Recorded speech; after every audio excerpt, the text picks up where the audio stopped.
How would you feel if you risked your life to fight for a country only to come back and be forgotten? That's the story of more than 260,000 Filipino soldiers who fought under the United States flag in World War II. They were promised full military benefits, but after the war was over, they were betrayed. Let me take you on a journey to uncover the story of the forgotten Filipino veterans of World War II, a story erased from most history books but remembered by generations still fighting for justice. In 1898, the Philippines became a U.S. colony after the Spanish-American War.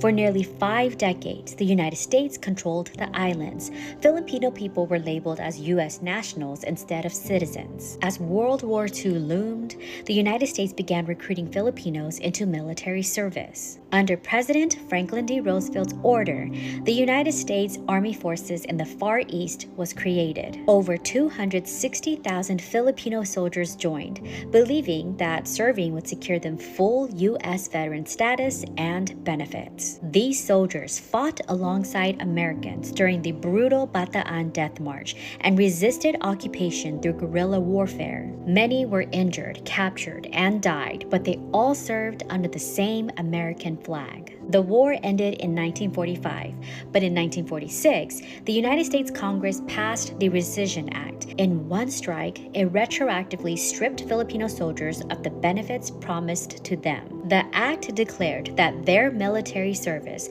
shall not be deemed to be or to have been service in the military or naval forces of the United States. This betrayal shocked thousands of Filipino veterans. They had fought for freedom and bled alongside Americans, yet they were excluded from GI Bill benefits, pensions, and health care. Many lived and died in poverty both in the United States and in the Philippines. For decades, Filipino veterans and their families protested, petitioned, and spoke out. And some breakthroughs slowly came. In 1990, the United States offered naturalization rights to some Filipino World War II veterans. In 2009, under President Barack Obama, Filipino Veterans Equity Compensation Fund provided one-time payments of $15,000 to U.S. citizens and $9,000 for non-citizens.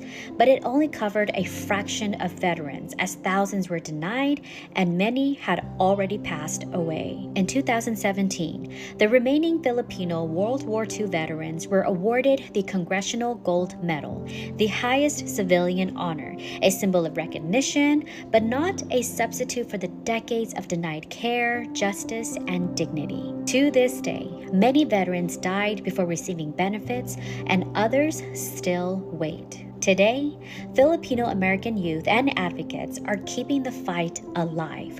Organizations like Justice for Filipino American Veterans continue demanding full recognition and equity. The fight is not about money, it's about honor, history, and human dignity. If you're watching this, remember, history only stays hidden when we stop talking about it. So share their story and support groups fighting for veterans' rights, because remembering our elders and their fight is how we protect our future.